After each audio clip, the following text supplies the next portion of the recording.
Hello students, good morning. आज का हमारा लेक्चर जीएसटी पर आधारित है और टाइटल है हमारा क्या मुझ पर जीएसटी लागू है। क्या मुझ पर जीएसटी लागू है। एक चार्ट के द्वारा हम समझना चाहते हैं जीएसटी किन किन पर लागू होगा। सबसे पहला है कारोबार आधार। एक वित्तीय वर्ष में आपका कारोबार 40 लाख रुपए और पूर्वोत्तर राज्यों में 4 राज्य ऐसे हैं जहां 10 लाख और 4 राज्य ऐसे हैं जहां 20 लाख रुपए से अधिक है, तो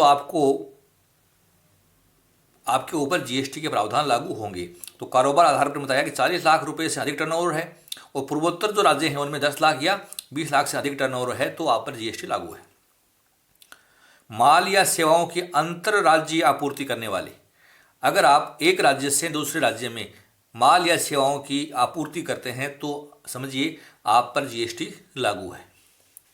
आकस्मिक कर योग्य व्यक्ति, जो एक करयोग्य क्षेत्र में माल या सेवाओं की आपूर्ति करते हैं या इसमें व्यवसाय का कोई निश्चित स्थान नहीं है, तो ऐसे आकस्मिक कर योग्य व्यक्तियों पर जीएसटी के प्रावधान लागू हैं। नेक्स्ट है अनिवासी कर योग्य व्यक्ति, जो माल या सेवाओं की आपूर्ति करते हैं और भारत में व्यापार का कोई निश्चित स्थान नहीं है तो भी जीएसटी उन पर लागू है। रिवर्स प्रभारी तंत्र के तहत कर का भुगतान करने वाले व्यक्ति, विपरीत प्रभार में कर का भुगतान करने वाले अगर आप व्यक्ति हैं तो आप पर जीएसटी लागू है। एजेंट या अन्य किसी व्यक्ति जो अन्य पंजीकृत कर योग्य व्यक्तियों की ओर से आपूर्ति करता है तो भी आप पर जीएसटी लागू है। अगर आप इनपुट सेवा वितरक हैं तो भी आप पर जीएसटी के प्रावधान लागू हैं। अगर आप ई कॉमर्स ऑपरेटर हैं, ई कॉमर्स ऑपरेटर या एग्रीगेटर जो अपने ब्रांड नाम के तहत सेवाएं प्रदान करता है तो आप पर जीएसटी लागू है। ई कॉमर्स ऑपरेटर के माध्यम से आपूर्ति करने वाले व्यक्ति यदि आप हैं तो आप पर भी जीएसटी के प्रावधान लागू हैं। तो ये प्रावधान थे हमारे जीएसटी से संबंधित जो मैंने एक चार्ट के द्वारा आपको समझाए। यदि आप जीएसटी के अंतर्गत आते हैं तो प्रश्न आता है कि जीएसटी नंबर के लिए रजिस्ट्रेशन कैसे करें। How to registered for GST number. नीचे दिए गए स्टेप्स फॉलो कर आप जीएसटी रजिस्ट्रेशन ऑनलाइन ही कर सकते हैं। नंबर 1, सबसे पहले अपने ब्राउज़र पर इस लिंक को खोलें http://www.gst.gov.in। तो ये लिंक आपको खोलनी है। आपके सामने एक पेज खुल जाएगा। उस पेज पर न्यू रजिस्ट्रेशन के लिए फॉर्म जीएसटी REG 01 को सिलेक्ट कर लीजिए। आपके सामने एक फॉर्म खुल जाएगा। फॉर्म जीएसटी REG 01 में सबसे पहले पार्ट 1 को भरिए, जिसमें आपका नाम, आपके पैन नंबर, आपका मोबाइल नंबर इत्यादि शामिल होते हैं। फिर प्रोसीड कर दीजिए। आपके सामने एक पेज और खुल जाएगा। आपके द्वारा दिए गए नंबर पर वेरिफिकेशन के तौर पर OTP सेंड किया जाएगा। इस पेज पर आपके नंबर पर आए हुए OTP को भरकर वेरीफाई करें, फिर कन्फर्म कर दें। आपके द्वारा दिए गए मोबाइल नंबर और ईमेल पर एप्लीकेशन रेफरेंस नंबर APN जिसको कहते हैं भेजा जाएगा। इस APN नंबर को नोट कर लें। यह नंबर फॉर्म के पार्ट 2 को भरने में काम आएगा। अब आपको जीएसटी REG 1 फार्म का पार्ट 2 भरना होगा। इस फार्म में आपके पहचान और बिजनेस के जरूरी डॉक्यूमेंट्स की कॉपी शामिल करेंगी। सारे डॉक्यूमेंट्स को ध्यानपूर्वक भरें। इसके बाद अपना APN नंबर डालकर पार्ट 2 को सबमिट कर दें। सभी डॉक्यूमेंट्स की PDF और JPEG फॉर्मेट होने आवश्यक हैं। अगर आपके द्वारा दी गई जानकारी के अलावा और अन्य जानकारी की जरूरत पड़ती है तो आपके लिए फॉर्म जीएसटी REG 03 जारी किया जाएगा। आपको जीएसटी रजिस्ट्रेशन 03 फॉर्म प्राप्त होने के बाद 7 दिन के अंदर फॉर्म जीएसटी रजिस्ट्रेड 04 भरकर सबमिट करना होगा।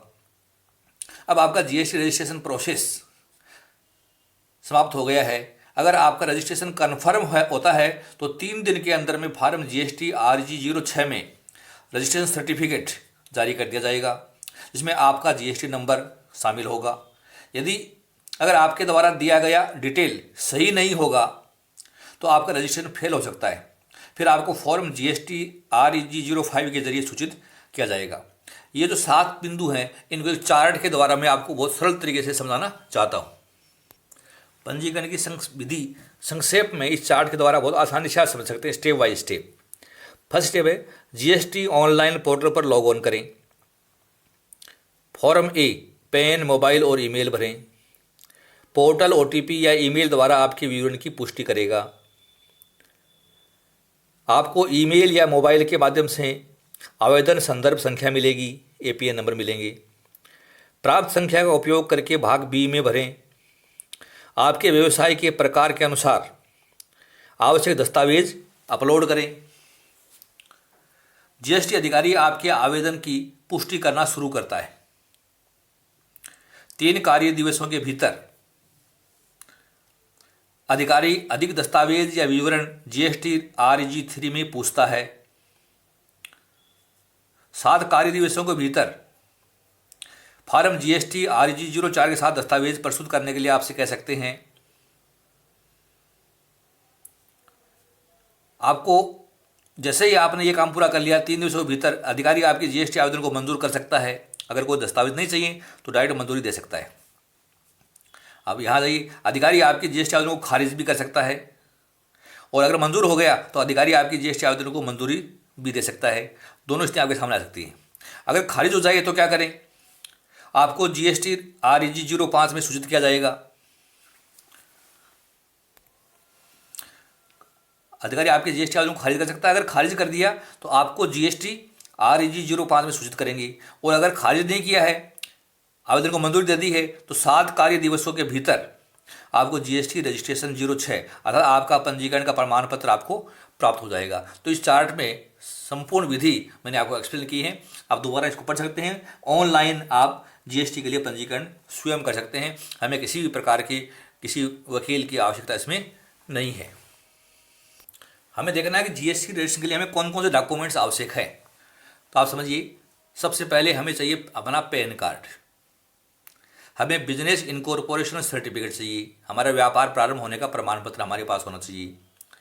बिजनेस ओनर का ID, उसका एड्रेस प्रूफ व फोटोग्राफ होने चाहिए। बिजनेस का रजिस्टर्ड एड्रेस प्रूफ हो। आपका बैंक अकाउंट स्टेटमेंट आपको पास होना चाहिए। क्लास 2 डिजिटल सिग्नेचर, अगर बिजनेस कंपनी या लिमिटेड लाइबिलिटीज पार्टनरशिप के रूप में रजिस्टर्ड है। तो ये जो डॉक्यूमेंट मैंने आपको बताया, pan card, business incorporation certificate, business owner का ID, एड्रेस प्रूफ, फोटोग्राफ के साथ, बिजनेस का रजिस्टर्ड एड्रेस प्रूफ, आपका bank account statement, class 2 digital signature, हमें ये डॉक्यूमेंट्स आवश्यकता होती है जिन्हें हमें ऑनलाइन रजिस्ट्रेशन में अपलोड करने होते हैं। जैसे ही हमारा GST एक्ट में पंजीकरण पूर्ण हो जाता है और हमारा आवेदन स्वीकार हो जाता है तो हमें एक प्रमाण पत्र मिलता है इस प्रकार का, GST registration number, format of the GSTIN। आप देख रहे हैं इसमें नंबर दे रखे हैं, 2 अंक दे रखे हैं, फिर ये संख्या दे रखी है, फिर OD दे रखा है। तो ये क्या है, ये अपने को अच्छी तरीके से समझना है। तो आपको बताऊंगा जो पहली 2 संख्याएं हैं, तो आपका रजिस्ट्रेशन पूरा होते ही आपको एक 15 अंकों का identification number, GST identification number मिल जाएगा। ये नंबर आपके पैन नंबर और आपके राज्य के कोड पर आधारित है। इस नंबर की पहली 2 संख्याएं, जैसे यहाँ लिखा है 22, पहले 2 संख्याएं आपके राज्य का कोड होता है। बाद की 2 संख्याएं दे रखी हैं आपको 1 2 3 4 5 6 7 8 9 10, ये 10 संख्याएं दे रखी हैं, ये आपका पैन नंबर शो करती है, ये आपका पैन नंबर है। इसके बाद 2 डिजिट कारोबार करने वाली संस्था के कोड के रूप में, ये 2 डिजिट हैं, ये कोड के रूप में होगी। तो एक अन्य डिजिट चेक सम कैरेक्टर के रूप में होगी जो हमें दे रखी है। तो इस तरीके का एक फॉर्मेट हमें GST आइडेंटिफिकेशन नंबर प्राप्त हो जाता है। जैसे ही हमारा रजिस्ट्रेशन हो जाएगा, रजिस्ट्रेशन के बाद GST के कॉमन पोर्टल पर हमारा खाता खुल जाएगा और आपके नाम 3 तरह के लेजर दिखने लगेंगे। मैंने लिखा 3 तरह के खाते, 3 टाइप्स ऑफ लेजर, हमें 3 तरह के खाते नजर आएंगे। पहला है हमारा इलेक्ट्रॉनिक कैश लेजर। इसमें आपकी ओर से जमा की गई राशि दिखती रहती है कि हमने जो भी जमा कराया है वो हमें इलेक्ट्रॉनिक कैश लेजर में शो होगा। दूसरी लेजर हमें शो होगी, उसका नाम है electronic credit ledger. Electronic credit ledger. इसमें आपके नाम अनुमान ने इनपुट टैक्स क्रेडिट अर्थात आईटीसी की राशि दिखाई देगी। इनपुट टैक्स क्रेडिट है वो इसमें इलेक्ट्रॉनिक क्रेडिट लेजर में शो होती है। तीसरा है कर देयता के इलेक्ट्रॉनिक लायबिलिटी लेजर। इसमें जो आप जीएसटी अदा करते हैं उसका ब्यौरा दिखेगा। तो डियर स्टूडेंट, हमें 3 तरह की लेजर हमारे कॉमन पोर्टल पर शो होंगी। एक होगी इलेक्ट्रॉनिक कैश लेजर, दूसरी हो गई इलेक्ट्रॉनिक क्रेडिट लेजर, तीसरी इलेक्ट्रॉनिक लायबिलिटी लेजर। आप जरूरत पड़ने पर किसी एक अथवा दोनों लेजर में से अपने टैक्स का भुगतान कर सकते हैं, लेकिन ब्याज का भुगतान क्रेडिट लेजर से नहीं कर सकते। ये अपने को विशेष रूप से ध्यान रखना है। तो ये थी हमारी संक्षेप में जीएसटी से संबंधित विभिन्न प्रकार की जानकारियाँ, जिसमें आपने पढ़ा कि क्या बोझ पर जीएसटी लागू होता है। इस लेक्चर में आपने ये भी पढ़ा जीएसटी नंबर के लिए रजिस्ट्रेशन कैसे करें, how to registration for GST number, आपने ये भी डिटेल में पढ़ा। आपने ये भी पढ़ा कि जीएसटी के लिए पंजीकरण कैसे करें, इसका प्रारूप क्या है, इसका चार्ट क्या है, ऑनलाइन विधि क्या है, यह आपने इस लेक्चर में समझी। आपने इस लेक्चर में ये भी पढ़ा कि जीएसटी रजिस्ट्रेशन के लिए कौन कौन से डॉक्यूमेंट्स आवश्यक हैं, उनका क्या क्या ब्यौरा है, यह आपने इसमें पढ़ा। और जीएसटी रजिस्ट्रेशन नंबर किस प्रकार से हमें मिलेगा 15 अंकों का, उसमें शुरू के 2 अंक आपने पढ़ा कि राज्य के कोड होते हैं, अगले 10 अंक आपके पैन नंबर होते हैं, और उसके आगे के 2 अंक आपके कारोबार करने वाले संस्था के कोड होते हैं, और 1 अंक आपका चेक सम करेक्टर के रूप में होता है। जैसे ही आपका रजिस्ट्रेशन हो जाता है तो आपके 3 तरह के खाते पोर्टल पर नजर आते हैं, 3 तरह की लेजर नजर आती हैं, जिसमें एक है इलेक्ट्रॉनिक कैश लेजर, दूसरी आपने पढ़ी इलेक्ट्रॉनिक क्रेडिट लेजर, और तीसरी इलेक्ट्रॉनिक लायबिलिटी लेजर। तो इस तरीके से हम पंजीयन की विभिन्न बातें बहुत आसानी से समझ सकते हैं। आप जो है इसको अच्छी तरीके से तैयार करिए, और आप जो भी बिजनेस करें, जब भी पंजीयन करें तो आप स्वयं अपना पंजीयन करके कर सकते हैं। ये विधि अगर आपको समझ में आई तो इसको आप लेक्चर को लाइक कीजिए, वो अपने विभिन्न साथियों में इसको शेयर कीजिए। लेक्चर सुना उसके लिए बहुत बहुत धन्यवाद। Thank you so much.